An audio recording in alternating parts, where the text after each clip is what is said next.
Salut les jeunes cyclistes Yannick. Aujourd'hui on est le 12 mars et on va partir pour la course de Fontainebleau. Mais d'abord on se prépare et je vais vous parler un petit peu de pourquoi j'ai changé de club. Allez, c'est parti.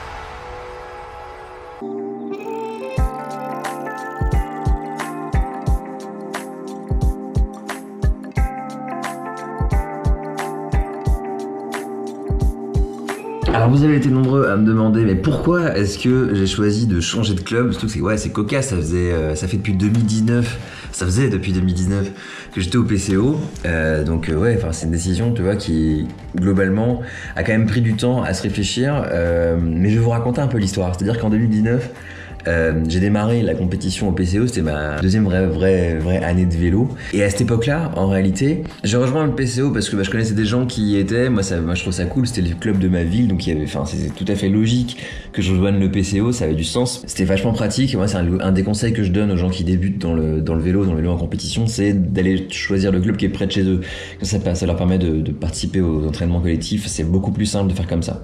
Et à l'époque, comme j'ai intégré le PCO en série départementale, ça s'appelait départementale avant, maintenant ça s'appelle Access, eh bien c'était assez facile d'être autonome sur les courses. Finalement, ce que le club m'apportait, c'était la possibilité de courir en équipe. Et puis après, le reste, le fait que les courses durent entre 1h40 et 2h10, ça faisait que c'était jouable à faire en autonomie. Tu pouvais partir avec 2 bidons et t'étais bien, tu n'avais pas de problème de performance lié au fait que t'avais que 2 bidons à emporter au départ, quoi. Et puis au fur et à mesure, j'ai progressé, si tu veux, j'ai pris du niveau, et les courses aussi sont devenues plus difficiles, plus longues. Et du coup, aujourd'hui, en tout cas pendant 2 ans, en 2021 et 2022, où franchement j'ai vraiment couru en 3ème catégorie et en 2ème catégorie, je me suis retrouvé sur des courses qui duraient plutôt 2h30, 2h45, 3h. Et là, en fait, sans support, parce que au niveau 3ème et 2ème catégorie, on n'a pas tellement de support de la part du PCO, puisque beaucoup de ces ressources sont utilisées par l'équipe de division nationale, c'est normal. Enfin, je veux dire, c'est la vitrine du club, donc c'est légitime que le club mette beaucoup de ressources dans cette équipe-là. Eh bien, ça faisait qu'il y avait vraiment un problème de capacité à performer, quoi. Enfin, à partir du moment où toi, tu pars avec 2 bidons sur une course qui dure 2h45 et que personne va te ravitailler.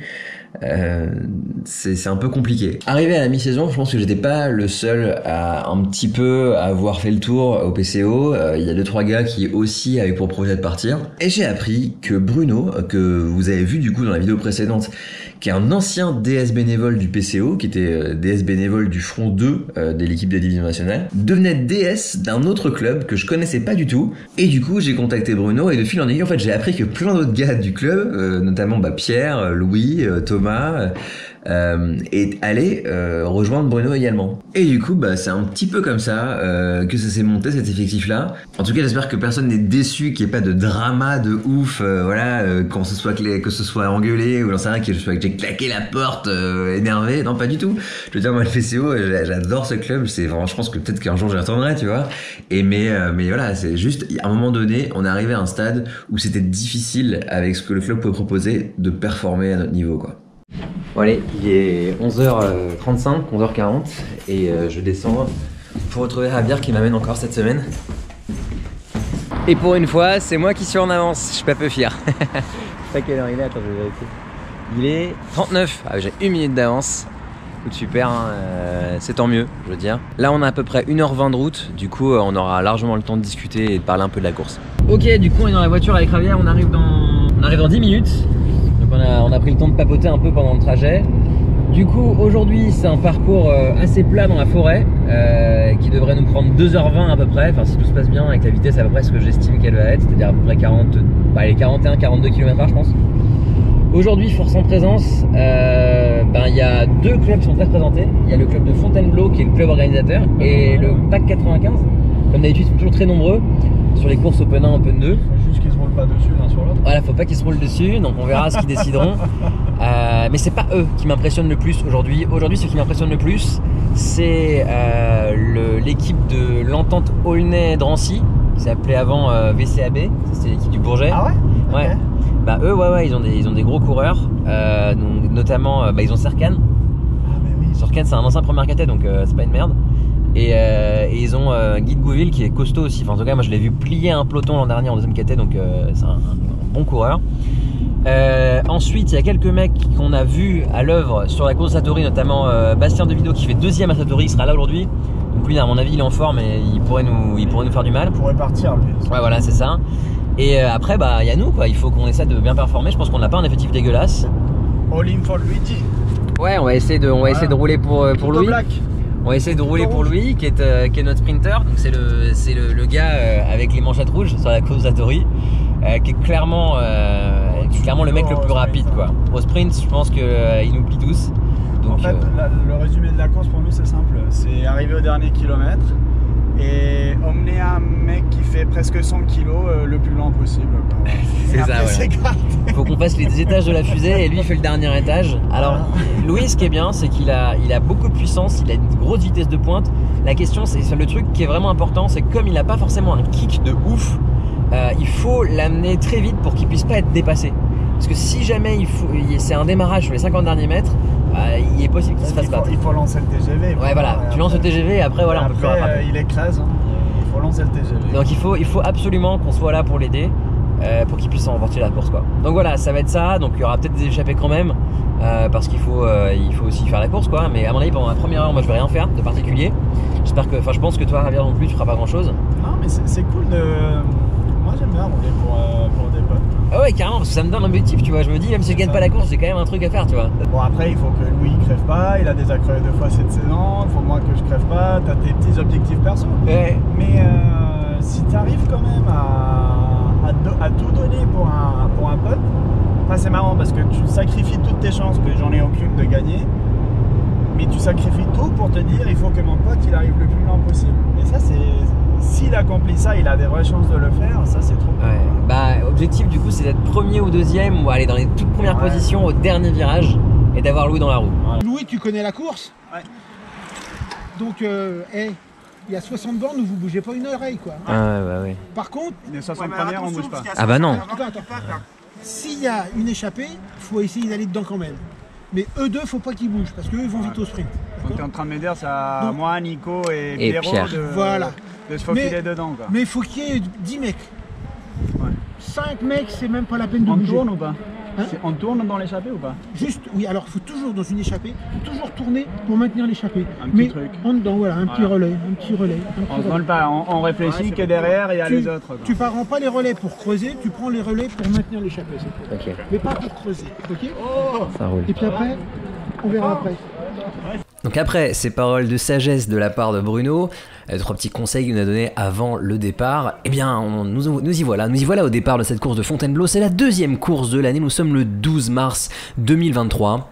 Et c'est une course comme à Satori où il y a beaucoup de coureurs au départ. On était plus de 140 je crois au départ de cette course. Le parcours est particulièrement rapide. Pour quelle raison? Parce que c'est un parcours très simple, les routes sont très larges. Ce sont ces 3 lignes droites, c'est un triangle en ligne droite, vous le voyez en haut à gauche de votre écran. C'est un parcours très peu exposé au vent parce qu'on est dans la forêt de Fontainebleau, la bien connue forêt de Fontainebleau. Et les arbres nous protègent du vent, donc aucun problème. En plus de ça, c'est une course en Open 1 sur laquelle il y a d'anciens coureurs de première catégorie, donc des coureurs première catégorie hors DN qui ont du coup été versés en Open 1 cette année. Je ferai peut-être une vidéo sur la refonte des catégories et qui devient quoi dans ce schmilblick, mais pas tout de suite, en tout cas pas maintenant. Revenons à la course, à ce qui se passe à l'écran. Là on vient de passer un virage avec un goulet d'étranglement du fait de l'existence d'un terre-plein au niveau du carrefour. Et vous voyez, à chaque relance, c'était très difficile parce que l'avant du groupe arrivait à conserver de la vitesse dans le goulet d'étranglement, pas l'arrière du groupe dont j'ai souvent fait partie au début de cette course. Et du coup on se retrouvait à chaque fois, en tout cas les gens qui étaient autour de moi à l'arrière du groupe, se retrouvaient à chaque fois dans une sorte de file indienne qui roulait à 50 km/h et dans laquelle il était difficile d'exister sans faire d'efforts. Du coup, c'est ce qui va se passer également à ce virage. Là, je vais essayer de me faufiler à l'intérieur. Il va y avoir le terre-plein, encore une fois, qui sépare les deux voies de circulation. Regardez, paf, on est presque à l'arrêt, 10 km/h, 9 km/h.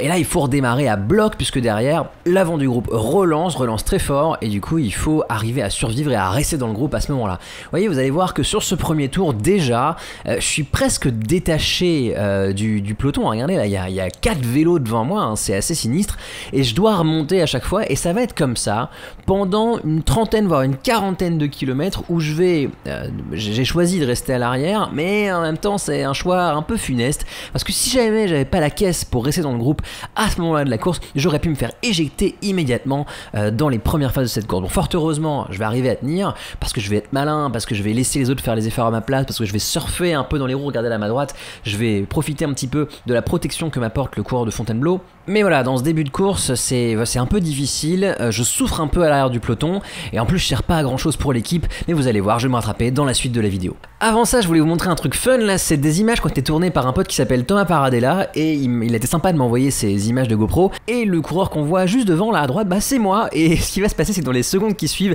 je vais perdre ma GoPro arrière, regardez, pouf, et bah voilà, elle a giclé, et du coup elle s'est retrouvée sur le bas-côté de la route pendant quelques temps, même toute la course. Donc pour la suite de cette vidéo, il n'y aura pas d'image de caméra arrière, j'en suis vraiment navré, mais voilà, j'ai acheté une rotule qui a cassé net, donc il faudra se plaindre à GoPro.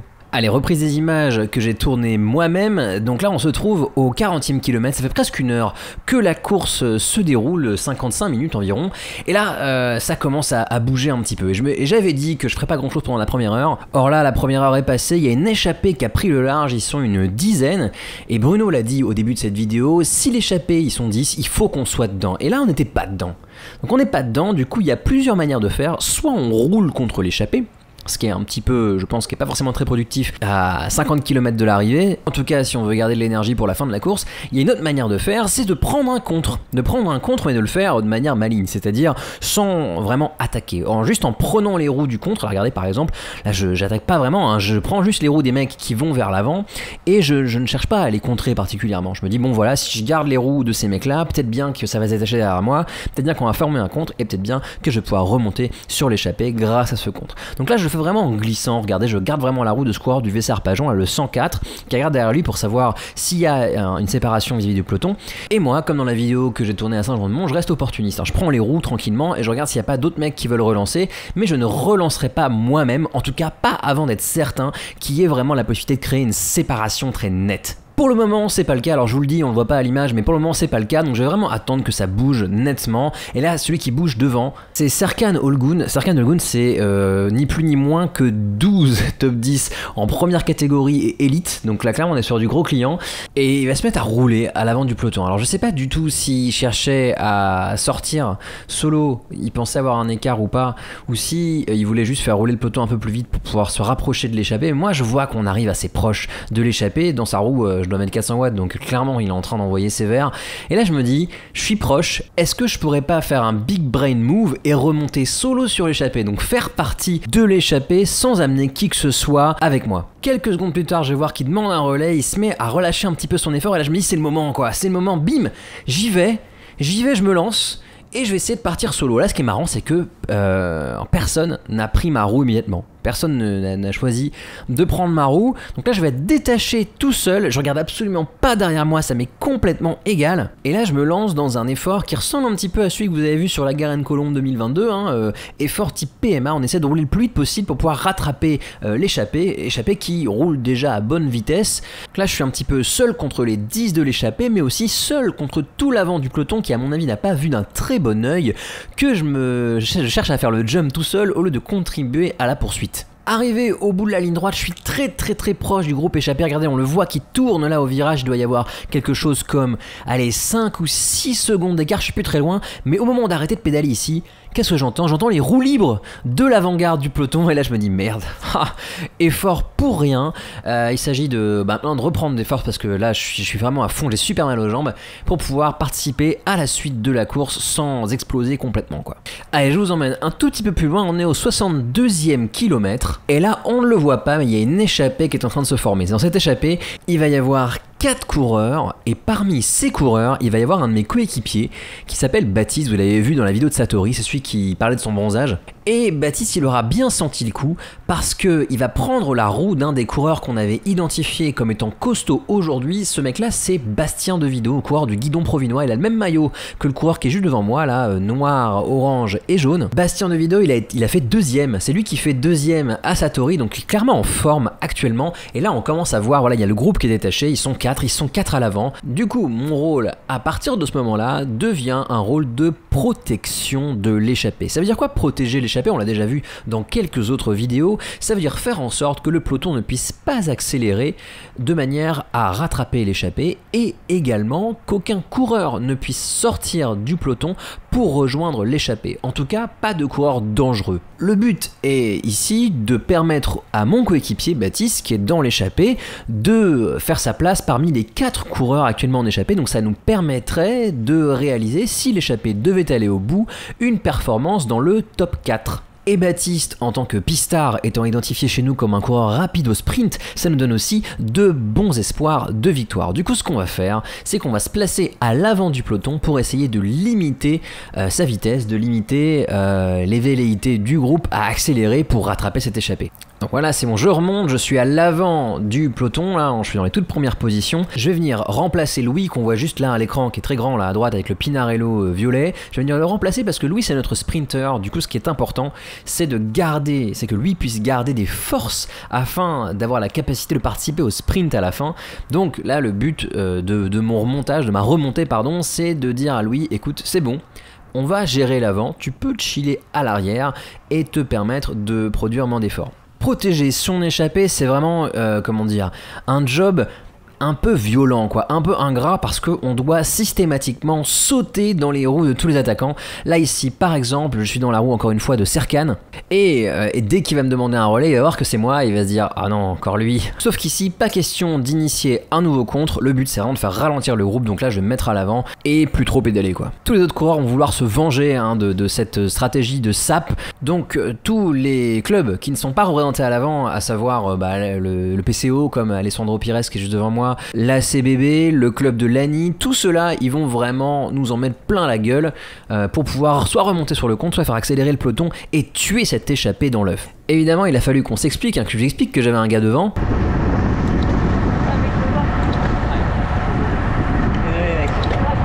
Donc ensuite, ce qu'ils ont fait, c'est qu'ils ont tâché de s'organiser à plusieurs. Donc là, on va avoir Alessandro puis Valentin qui vont essayer de se prendre des relais pour faire accélérer le groupe. Mais à chaque fois, je vais être attentif, faire attention à bien m'intercaler pour essayer de les en empêcher au maximum de mes capacités. Ensuite, c'est le pack 95 qui sont venus en nombre, qui vont essayer également de se relayer. Ils vont même essayer de me pousser avec la main.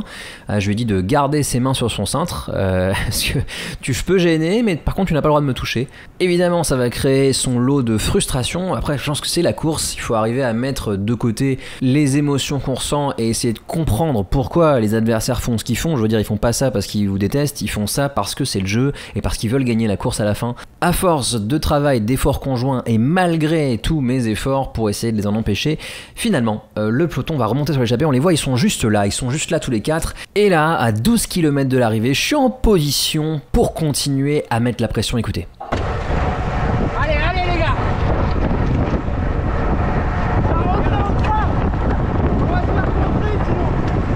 Ce coureur du pack 95, il a bien compris ce qui me trottait à la tête. Là, on est à 12 km de l'arrivée. Et pour mettre la charge de la poursuite sur les adversaires, moi, ce que je peux faire, c'est remplacer Baptiste en échappée. C'est contrer moi-même pour créer une nouvelle échappée et permettre à mon sprinter Louis de chiller à l'arrière. Du coup, bam, je lance mon attaque. Ça va être finalement ma seule vraie attaque de la journée, mis à part celle où j'essaie de partir en compte, mais ça ne marche pas. Et là, je sais pas comment ça se passe et on n'a malheureusement pas les images de la caméra arrière, mais on va réussir à avoir une séparation. Je sais pas si j'ai pris les gens au dépourvu, si je les ai surpris ou si tout simplement tout le monde était crevé, mais on va initier un mouvement vers l'avant. On va regarder un petit peu qui m'a accompagné. Il y a un coureur du pack 95 qui s'appelle Ruben, un coureur de Montigny en vert qui dépasse à gauche là, et devant c'est Marvin Tuile de l'entente Aulnay-Drancy. Donc là on vient de former une nouvelle échappée, on est 4 et on va être rejoint par quelques autres coureurs pour être environ 6 ou 7 au fur et à mesure que cette échappée se construit. Le jeu pour moi, ayant un sprinter plutôt fort à l'arrière, ça va être de prendre des relais tranquille, d'essayer au maximum de filocher parce qu'on est quand même sur une course particulièrement rapide où les chances d'une échappée sont extrêmement maigres. Je vois absolument pas les clubs des coureurs avec lesquels je suis s'enterrer complètement pour nous laisser avoir la victoire. Et par ailleurs, il faut que je conserve mes jambes pour pouvoir éventuellement participer au sprint de cette échappée, parce que ce serait quand même con que je fasse 6 sur 6 alors que j'ai potentiellement un sprinter derrière qui est capable de gagner un sprint massif. Donc c'est quand même, voilà, dans ma tête à ce moment-là, il y a un calcul un petit peu technique, un petit peu galère qui se produit dans ma tête. Donc voilà, je passais les relais sans forcément me dire il faut absolument que je mette un coup de vis de ouf. Donc là, vous voyez, voilà, je mets 350 watts à l'avant et j'essaie de garder les roues des mecs. Et je vais pas être le seul à appliquer cette stratégie aux pas qui vont faire pareil. Écoutez.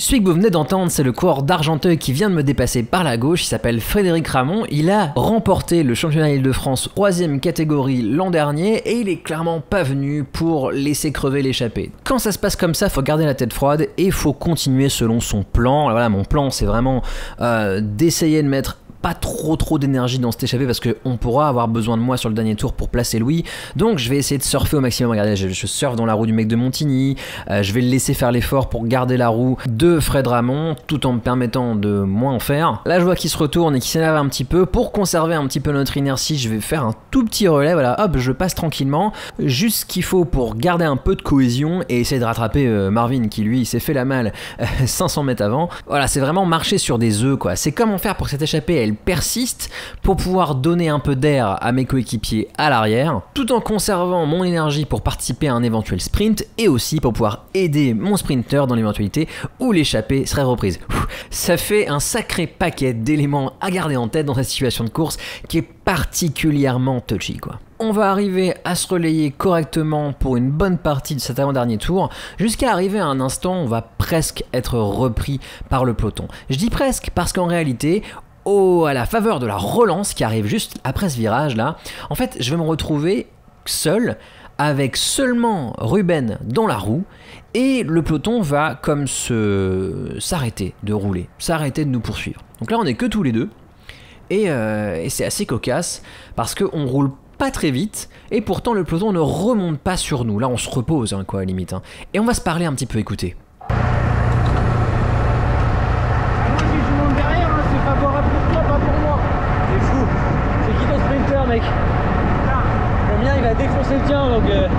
Pour vous expliquer un petit peu le contenu de l'échange et pourquoi est-ce qu'on se dit ça, c'est qu'en fait, là, à ce moment-là de la course, soit on y va à fond sur les 6 derniers kilomètres et après c'est un 1v1 au sprint, soit on décide de laisser tomber et on joue pour le sprint massif. Sur ce circuit, je pense qu'à 2, on n'a quasiment aucune chance d'arriver au bout, à moins que le peloton le décide. Et derrière nous, il y a beaucoup de monde, beaucoup d'équipes différentes. Et pour ce qui me concerne, j'ai un sprinter derrière, donc je vais pas jouer l'échappée à 2, qui a quasiment aucune chance d'arriver au bout, et pourrir éventuellement les chances de mon sprinter en me lançant dans un raid, alors que je pourrais l'aider à se placer dans le dernier tour. Du coup, c'est pour ça que je relâche complètement et je me dis, écoute, là il faut faire le dernier tour dans le peloton et essayer de remonter Louis, essayer de faire un truc propre, s'entraîner un petit peu à travailler avec un sprinter et à set-up le sprint massif. Du coup, là ce qu'on va faire avec Javier qui est juste devant là, avec le vélo doré et noir, c'est qu'on va remonter à l'avant du peloton pour nous placer devant pendant les tout derniers kilomètres. Là il reste 3 km et demi. L'objectif de ce replacement, c'est de faire ce qu'on appelle contrôler le peloton. En gros, le but c'est de garder un rythme assez élevé pour que aucune attaque ne puisse partir. Alors ça c'est ce qu'on va essayer de faire, mais c'est plus facile à dire qu'à faire évidemment. Donc là on se met un petit peu à fond et là à ce moment là dans ce virage je me dis ça y est, je suis au dernier virage, c'est bon, j'ai fait le job, c'est super. Sauf qu'en fait on n'est pas du tout au dernier virage. Je vous invite à regarder en haut à gauche de l'écran, on est à l'avant-dernier virage. Il reste au moins un bon kilomètre avant d'arriver au dernier virage. Donc là moi je pense que c'est la fin, je commence à avoir la vision qui se trouble, je commence à vraiment avoir mal aux jambes. C'est dur franchement, là on a quand même fait une course où, en tout cas la fin de course a été difficile pour moi, il y a eu beaucoup de mouvements, il y a eu beaucoup d'efforts, et là je donne vraiment tout ce que j'ai, hein, tout ce qui me reste, et je suis un peu découragé parce qu'on est vraiment très loin de l'arrivée, et je m'en suis pas rendu compte assez tôt, et là je commence à faiblir. Regardez à droite, ça accélère, voilà, il y a un mec qui essaie de faire le coup du 2 km, et là franchement j'ai plus de jus quoi, je suis un peu découragé, je me dis mais j'étais à fond, et il y a un mec qui a réussi à démarrer sans aucun problème, il a fait un écart tout seul sans même se mettre en danseuse, et là on est à 2 km de l'arrivée, et Louis lui n'a plus qu'un seul lanceur, il a plus que Baptiste qui a déjà fait un bout d'échappée. Du coup, j'espère pour eux que ça va bien se passer, mais là mon rôle est terminé. Je vais me retrouver avec Javier, on va se regarder en se disant c'est bon, Louis va gagner la course. Et grâce à nouveau à Thomas Paradella qui a filmé l'arrivée depuis l'avant, on va pouvoir voir un petit peu comment ça s'est passé pour Louis. Regardez, c'est lui qui est à droite de l'écran, on le voit, il essaie de se faufiler sur la droite. Pour le moment, il est pas trop mal placé, il est un petit peu loin, il va falloir qu'il se bouge s'il veut pouvoir participer au sprint pour le podium et la victoire finale. Regardez, il va accélérer sur la droite, on va le voir lancer le sprint, on doit être environ à 200 mètres de l'arrivée. Devant lui, ça accélère également, c'est extrêmement chaotique, il y a les mecs qui s'arrêtent complètement. Au milieu, ça s'emballe à fond et approche de 60 km/h. Thomas se glisse sur la droite, il va passer devant Louis, mettre un petit coup de patte dans les 20 derniers mètres pour prendre la 6e place. Bravo à toi Thomas, bravo à Louis qui prend la 18e place dans ce sprint compliqué. Victoire de Yann Roland qu'on voit à l'écran actuellement. 3 courses, 3 victoires, mais avis qu'on entendra parler de lui dans la suite de la saison. Drôle de course. Ça va? Tu veux cidre ou thé? Ah, thé pour moi, ouais, merci. Thé, hein? Ils ont dit thé, les abonnés. Vous avez un petit débrief. Ouais. Tu nous as manqué un petit peu au début de course. Ouais, au début, ouais. T'étais un petit peu derrière. Je suis tout le temps derrière. Et voilà, ça nous a manqué. Mais sinon bravo, parce qu'à la fin t'es là, tu fais la bagarre aussi. Ouais. Putain, c'est chaud. Bah fallait, hein, parce que c'était chaud. Hein. Attention, c'est chaud. Merci beaucoup. Attends, non, bah tu vas te brûler hein, si tu le prends comme ça. Ah, Prends le temps. merci beaucoup, ouais. Ah, quand t'as voulu. Moi, je pense que ça mériterait.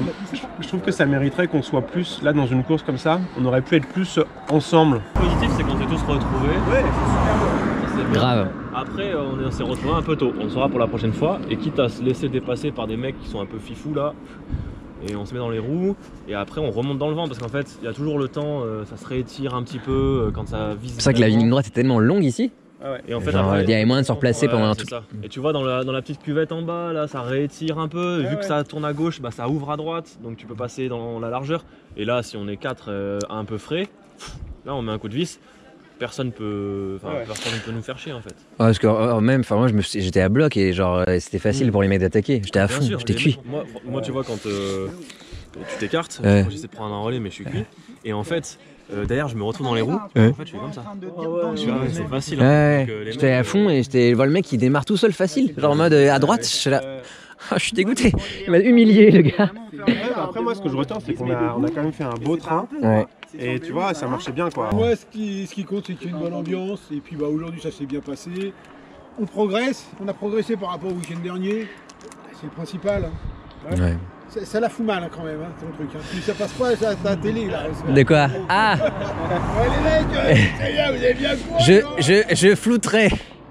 Du coup, semaine pro, par-ci, on va essayer encore une fois de faire gagner les gros et voilà. On fera tout ce qui est en notre pouvoir pour essayer d'avoir un bon résultat. C'est très important en plus la semaine pro, donc cette semaine pro je fais pas de sortie scénique le samedi. Je fais juste des blocages en mode voilà pour être chaud. Bon, j'espère que cette vidéo vous a plu. Si ça vous a fait kiffer, n'hésitez pas à poser un like et à vous abonner. Et puis d'ici à ce qu'on se croise ici même sur la route ou sur les réseaux, on vous dit allez, ciao.